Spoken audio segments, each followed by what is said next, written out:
Bonjour à toutes et à tous, ravi de vous retrouver sur le plateau d'APE, votre rendez-vous hebdomadaire Agir pour l'environnement. C'est régulièrement, toutes les semaines sur Kwesi. Aujourd'hui, nous allons parler de celles et ceux qui bougent les lignes chaque jour, les personnes engagées au service de l'environnement sans lesquelles rien, absolument rien ne serait possible.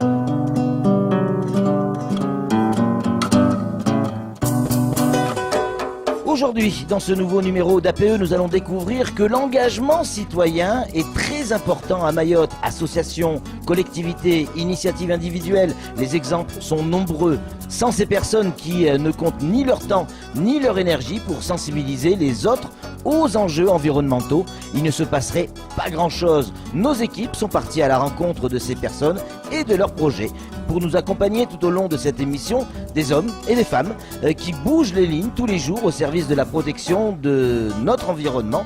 On a donc le plaisir d'accueillir Elisabeth Chovanski, des naturalistes, Sidi Moukou de l'association Adé du Pass, et puis Ambouaria Abdou du Centre communal d'action sociale de Sada. Enfin, comment être un acteur de la protection de notre environnement au quotidien, c'est avec Anne Constance que nous étudierons tous les gestes à avoir. Donner du temps aux autres, s'engager au service de l'intérêt général, développer des projets citoyens au service du plus grand nombre, y croire coûte que coûte sans jamais baisser les bras. Ils sont nombreux à Mayotte à porter des projets pour sensibiliser les habitants de l'île à la protection de la planète et donc de notre environnement et donc de notre île. Nous sommes allés sur le terrain, ou plutôt l'équipe de Pierre Bellucci est allée sur le terrain. Regardez ce reportage signé donc de Pierre Bellucci, Leslie Vimenet et Abbas Alidi.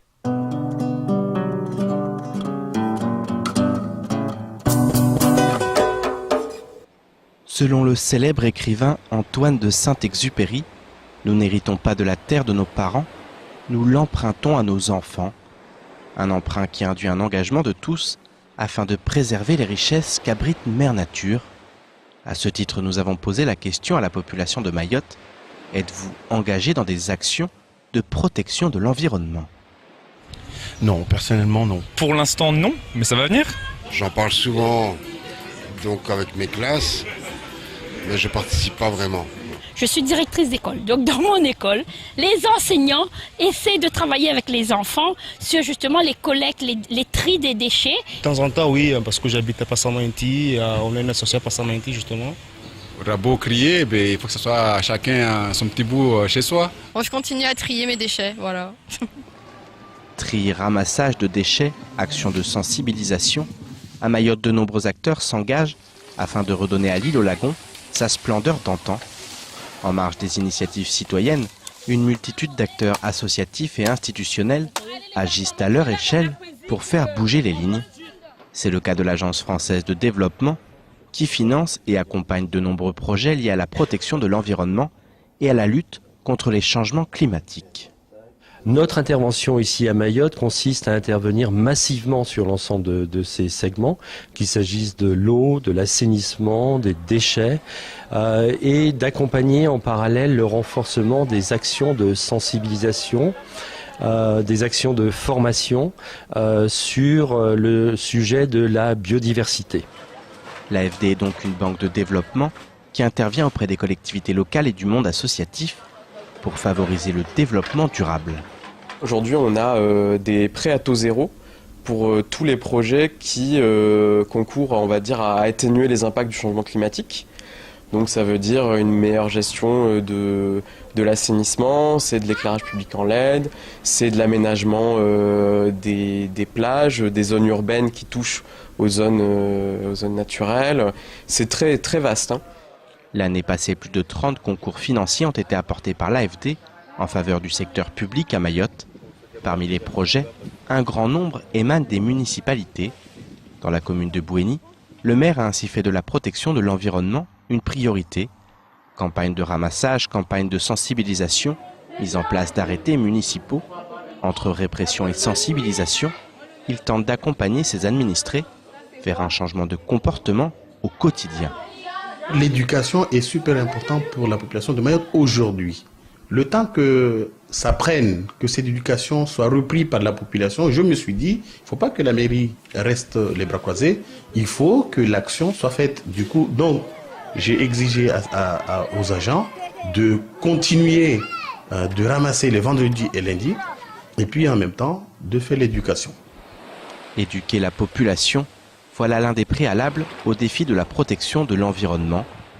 Car comme l'a si bien dit le philosophe chinois Confucius, nous sommes frères par la nature, mais étrangers par l'éducation.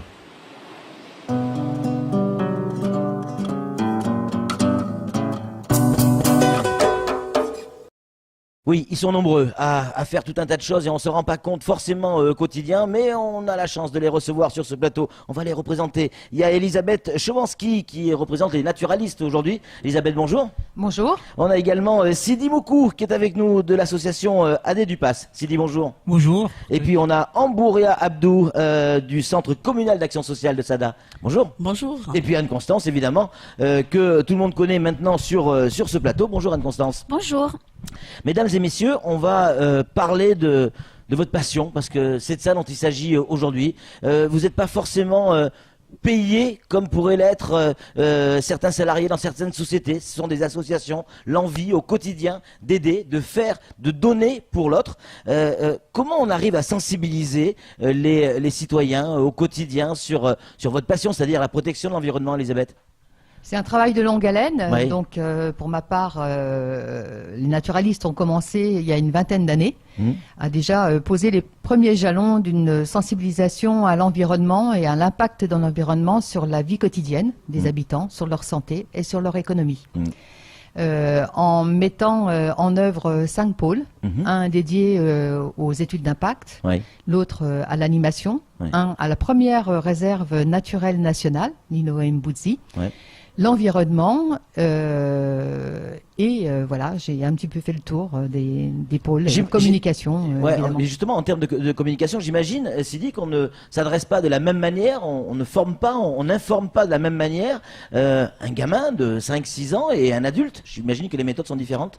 Mais certainement, parce que l'idée c'est que la personne prenne conscience et comprenne l'enjeu qu'il y a derrière donc l'environnement, la nature. Parce que il faut déjà que la personne puisse prendre conscience que la nature nous veut du bien et que si on lui rend bien, il nous le rend bien en tout cas. Mais c'est clair.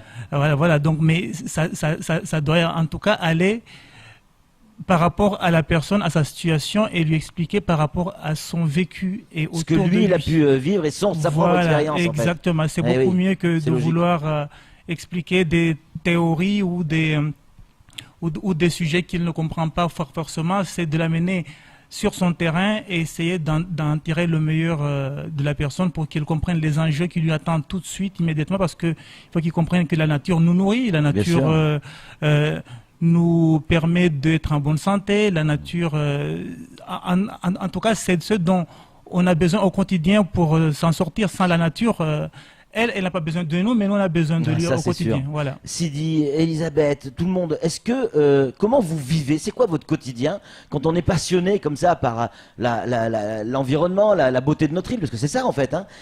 Vous ne pensez qu'à ça tous les jours ou oui. Tout le temps? C'est que ça? Il n'y a que ça qui compte. Oui, parce que l'interaction se fait au quotidien. Il n'y a pas de samedi, il n'y a pas de dimanche. L'interaction se fait au quotidien. Vous êtes sur l'île de Mayotte, vous êtes confronté à chacun de vos pas à un problème environnemental ou à une initiative environnementale qui fait plaisir. Voilà, donc c'est... Ambouria, est-ce que les associations environnementales sont coordonnées ou fédérées? Est-ce que, par exemple, il y a une association des associations ou une fédération des associations, histoire que, voilà, il y a une espèce de fédération? Oui, je pense que notamment nous, par exemple, au CCAS, nous accompagnons des publics qui sont déjà vulnérables. Et ces publics-là, au quotidien, ils ne pensent pas à l'environnement. Donc, nous mettons en place des services d'insertion et on passe par le biais de l'insertion de la personne, puisqu'en l'insérant, nous lui apportons déjà la réponse du quotidien et ce qui va lui permettre de regarder un peu plus l'environnement auquel il habite. Donc, en général, et puis les et nous coordonnons aussi, bien évidemment, les acteurs du territoire, puisque les centres communaux d'action sociale, ils travaillent avec les communes et avec les associations communales. Donc nous devons travailler avec les associations communales. On ne peut pas se permettre de travailler seul ici à Mayotte avec des sujets pareils. De toute façon, c'est des sujets transversaux. Vous êtes suffisamment soutenus les uns et les autres par les différentes collectivités? Vous sentez qu'ils sont là derrière ou c'est juste un faire-valoir? Il y a une prise de conscience qui est, on la voit. C'est assez récent, ça. Oui, c'est récent. Ouais. Mais il y a vraiment une prise de conscience et il y a une très très belle collaboration qui se met en place avec l'ensemble des collectivités. Ouais. Y compris dans les domaines de la formation, puisqu'elles sont très demandeuses de formation, que ce soit de leur population ou de leurs services techniques, ce qui est quand même aussi relativement récent. C'est beau aussi d'entendre des associations qui disent non, ça va, on travaille bien les collectivités, en clair, vous n'avez pas besoin de plus de moyens. Ah bah si, quand même. Parce que est-ce que les collectivités ont beaucoup de moyens? C'est la question qu'il faut se poser évidemment. aussi. Évidemment. Comment vous faites pour vivre les associations? L'association, c'est surtout de l'envie, du bénévolat, et c'est ça le quotidien. Le don de soi, en fait. Le don de soi, ne pas compter son temps et aller travailler, faire travailler tout le monde, les autres, parce qu'il faut aussi donner envie aux autres de venir travailler avec nous, de faire des choses qui sont bien pour tout le monde. Donc, je pense que c'est surtout là où il y a l'enjeu, c'est de donner envie à tout le monde, à toute la population aussi de vouloir prendre conscience et de traiter la nature comme faisant partie de son bien commun et qu'on doit préserver ce bien commun. On est là pour se dire la vérité. Il y a de plus en plus d'associations liées à cette activité. Comment on peut être certain que le boulot est bien fait? Quand je dis le boulot est bien fait, ça veut dire quoi? Par exemple, allez, on va nettoyer une plage avec un certain nombre de personnes, on va mettre ça dans des sacs, on va les poser au bord de la route pour que le camion les récupère, et puis le camion passe pas, et puis les chiens vont déchirer les poches, et puis on va retrouver ces déchets. Comment on peut avoir la certitude qu'on peut aller au bout de la mission? Alors bon, déjà le fait que de nombreuses associations voient le jour à Mayotte sur la problématique environnementale, c'est super. Ouais. Ça veut dire qu'il y a une prise de conscience. Ça il faut vraiment le saluer. Le deuxième point, c'est que ensuite, effectivement, les associations ont besoin d'un accompagnement, si ce n'est pour de la planification de leurs actions. Et ça, je veux dire, ça s'apprend. C'est pas un problème. Est-ce que les associations peuvent se retourner vers un organisme quel qu'il soit? Évidemment, oui, évidemment. Il y a déjà les naturalistes, c'en est un, évidemment. Il y a d'autres associations, je pense, les collectivités aussi, je pense, pour coordonner les services techniques qui prennent en charge les sacs poubelles, les sacs remplis de déchets, par exemple, pour aller les amener à la déchetterie. Donc il y a tout un cheminement des actions et des acteurs. D'ailleurs, il faut saluer là les bénévoles, puisque le bénévolat aujourd'hui, et à Mayotte encore plus, il faut le faire. En plus du travail des enfants, de la situation familiale, trouver du temps pour faire du bénévolat le week-end, en famille ou seul, en tout cas, il faut saluer ces bénévoles-là. Oui, allez-y. Oui, ce que j'aurais... C'est qu'il faudrait qu'on aille un peu plus loin de la méthode, parce que je pense que il faudrait qu'on travaille avec des contrats d'objectifs, c'est-à-dire d'une manière à ce qu'on responsabilise la proximité et que les associations puissent s'organiser et en conséquence pour faire la collecte, par exemple, des déchets dans les quartiers, puissent sensibiliser les écoles, puissent sensibiliser la population, et que derrière, on ait des collectivités qui viennent également récupérer les déchets en bonne et due forme à travers un contrat qui soit bien monté pour faire en sorte que tout le monde se sente utile, mais qu'on mette aussi de l'huile dans le rouage, c'est-à-dire qu'on puisse collecter les déchets dans les bonnes conditions. Est-ce qu'on n'est pas en train, en faisant ça, d'enlever, j'allais dire, le fondement de l'association, c'est-à-dire le côté festif, le côté on se retrouve entre amis, avec des gens, etc. Si on est trop carré, autant rentrer dans une société. Les deux ne sont pas opposables, au contraire, elles sont totalement compatibles. On travaille beaucoup avec la mairie de Mamoudzou, en respectant le caractère de chaque association, en respectant le caractère de chaque individu. Et c'est là-dessus qu'il faut actionner le moteur. On n'est pas là non plus pour donner des leçons, puisque c'est le territoire qui donne des leçons, c'est pas sûr. nous.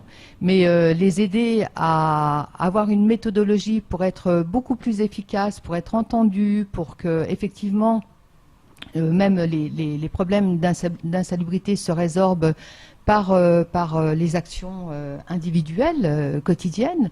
Oui, ça c'est...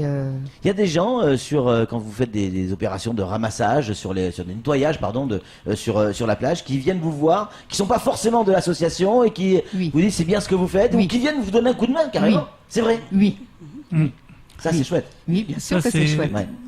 C'est d'autant plus important que c'est, par exemple, si on a une association Passamainti, nous sommes à peu près une cinquantaine d'adhérents, mais durant les actions, on est 200, on est un peu plus. C'est-à-dire qu'il y a quand même derrière un bénévolat élargi, je pourrais dire, qui vient naturellement parce qu'on se sent concerné par la thématique, où on se sent, en tout cas... utile quand on participe aussi aux actions. Donc ça, c'est important. C'est incroyable ce boulot que vous faites, que vous abattez, parce que personne d'autre ne le fait aujourd'hui. S'il n'y a pas les associations, elles ressembleraient à quoi, nos plages?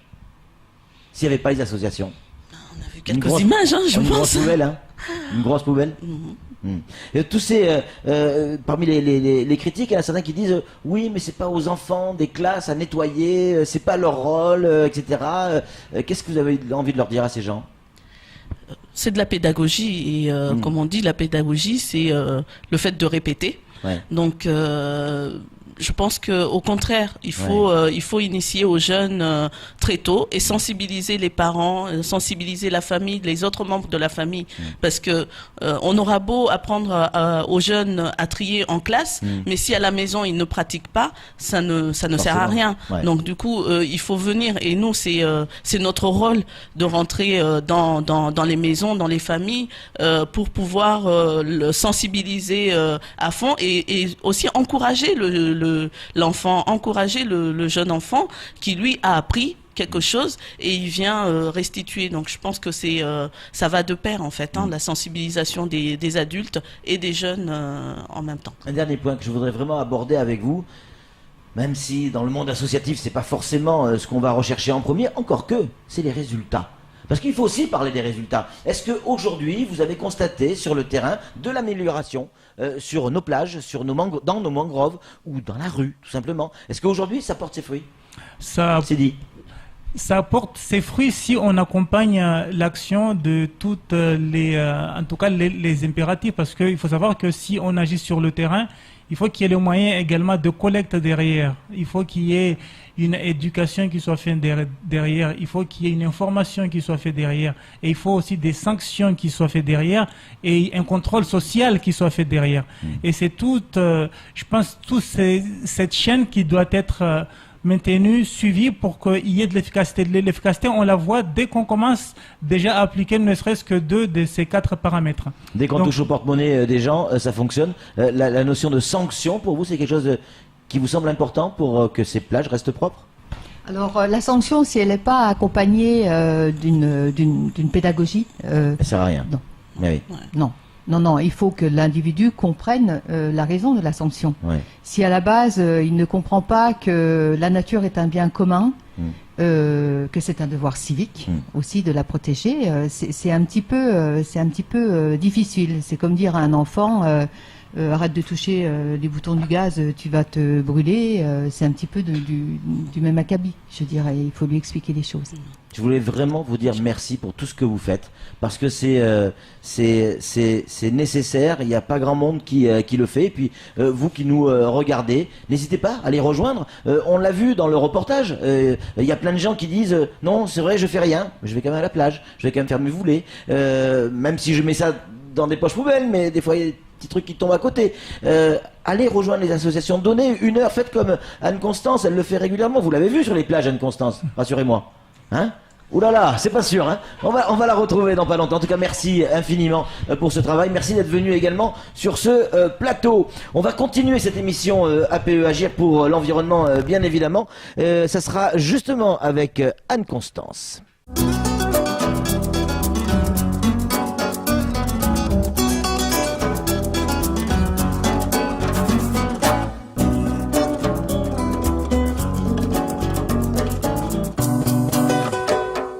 Allez, agir pour l'environnement, on y est toujours sur le plateau. On va retrouver Anne-Constance Anguena. Anne-Constance, bonjour.